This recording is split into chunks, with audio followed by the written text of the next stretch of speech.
Hi, my name is Darin and I have adopted Tequila, the blue and gold macaw from Parrot Partner. We've had her for a little over a year, almost a year and a half now. She was a long-term resident of Parrot Partner, actually. She was there about 5.5 years.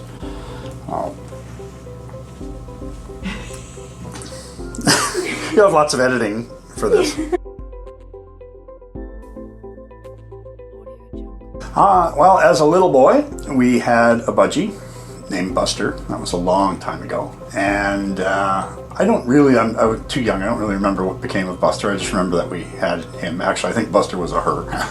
After that, we had a cockatiel because our family were never really into dogs. Some of my relatives had big parrots as well. I have an uncle who had a macaw and an Amazon parrot. And so I've seen lots of birds when I was growing up. But I joined the Army and just never had the opportunity. When you're in the Army, it's not conducive to keeping any pets, really. Certainly not birds. So I just didn't think about it for years and years and years and years. And at some point, I met Beth and we got married, and I was always just left with the impression she didn't like birds. So I just never ever brought it up. And then in 2015, she saw an ad for Parrot Partner and thought it would be cool if we went out to visit that. And I met the blueness here and all the other birds, and I thought, I wonder if she still hates birds. So I asked if we could get a parrot, and she said no, we would have to get 2 parrots because you wouldn't want it to be alone. And thus we started looking for 2 parrots, and I was actually looking for a couple of African greys, but I really wanted birds with just some personality, birds that are fun to be around. That was my big thing, birds that won't hit you in the head and steal your glasses. I wasn't really caring too much if they talk. It's always nice if you have a parrot that talks, but that wasn't a big thing for me, and I didn't want to show the birds. I just wanted to have fun critters around the house. I started volunteering there, and TIKKI took a shine to me, so ultimately we decided that TIKKI would be one. And then while we were going through that process, Parrot Partner heard of someone who was trying to rehome their parrot because the previous owner had been injured, and it was an African grey. So we were put in contact with that person through Parrot Partner, and we spent a month of regular visits, and that's how we got Skye. It was really pretty straightforward. There's an application form to fill out, which had no real surprises on it, I would think. If I was to set up parrot adoptions, are the kind of questions I would ask.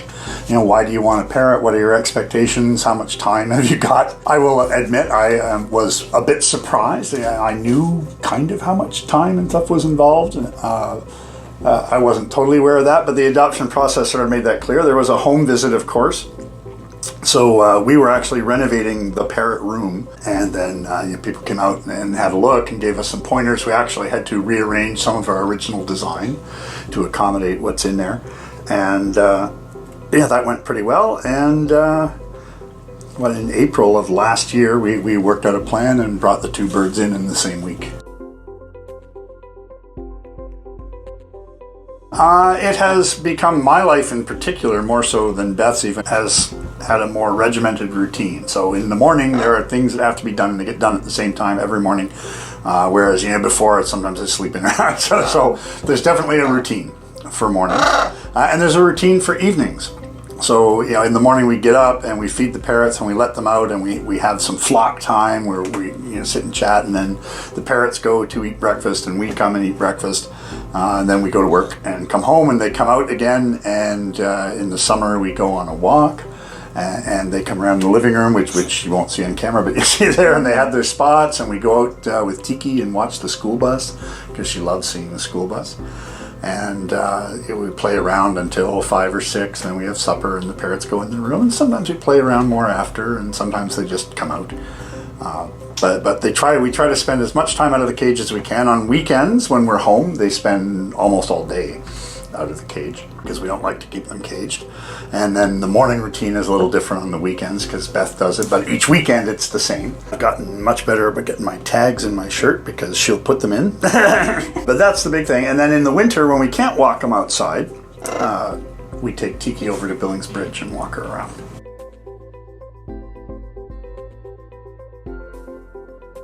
I can't say I was really super shocked by much of anything because I had done a whole lot of research before I started, so I wasn't surprised. You know, I knew how long they lived. I knew about the lifetime time commitment and then how much time kind of gets absorbed during the day.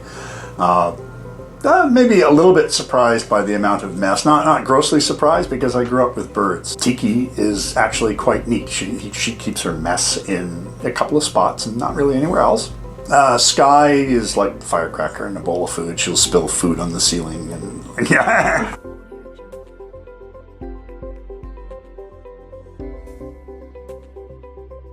The advantage of adopting through a proper agency is that you can get support, you can ask questions, you can find out if the bird likes you. So one of the things I really liked about the Parrot Partner adoption process is that I got to be out at the aviary and I got to look at birds.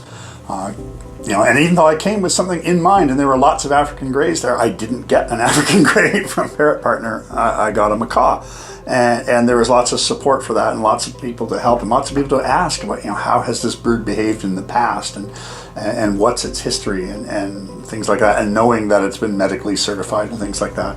A pet store is kind of, you can guess that the bird is probably or likely medically certified, but then you're dealing with a pet store, and a pet store is like the Radio Shack of animals, where, you know, the staff don't necessarily know anything in particular about, especially an exotic animal like that.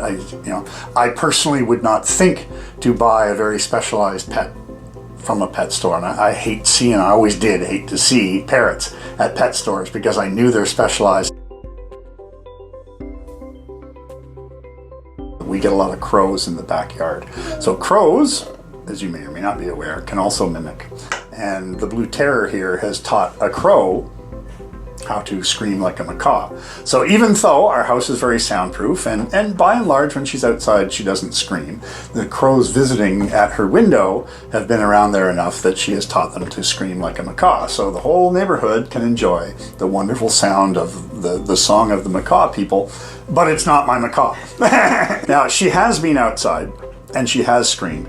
So I also know that she has a good set of lungs on her, and you can hear her for the entire length of the neighborhood from McCarthy to the far end of Fielding Drive, and that's a circle about 1 kilometer in diameter with traffic in it. So there's no doubt she's loud. She's a bit of an escape artist. She can open 2 of the 3 locks on her cage, as we have found out. That's why there are 3 locks on her cage. We used to have her room with a section blocked off by curtains, and she spent 7 months learning to defeat the curtains by a couple of methods, including snapping all the rungs off at the top, eventually lifting the curtain and just going under. So we took the curtains down because once she could see what's in there, it's not fascinating. She is very curious. If you try to hide something from her, it just makes her want to get it more, and she will.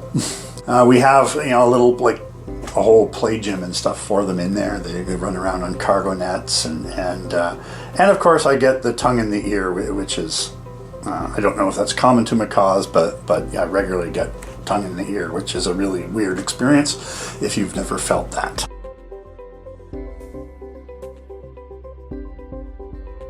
Be prepared for the expense. You can't cheap out because birds are expensive. Right? If you can't afford the vet, don't get the pet.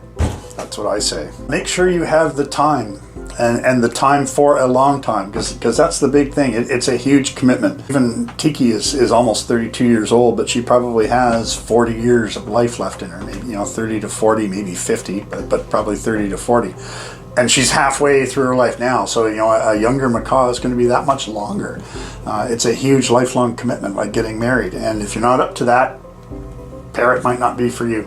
And when you think Senegals live 50 years, cockatoos 100 years, African greys 60, Amazons 60, 80, 100. It's a big job, and it's a job that's hard to think about when you're 20, 25. I got offered a cockatoo when I was 21 years old, and I would have taken it had I not been posted to the middle of British Columbia. I would have taken it if I had the opportunity then, and it probably would have been a humongous mistake. But I knew even then that cockatoos live like 100 years, so I was like, no, I can't do that. That's the biggest thing. I think people get parrots because they're cute and they're cool and they do lots of neat stuff, and some of them talk and they're fun. I get all that because it's certainly true, but they don't realize that you got to be prepared for that forever. And forever is a long time, and it's hard for a lot of people to understand.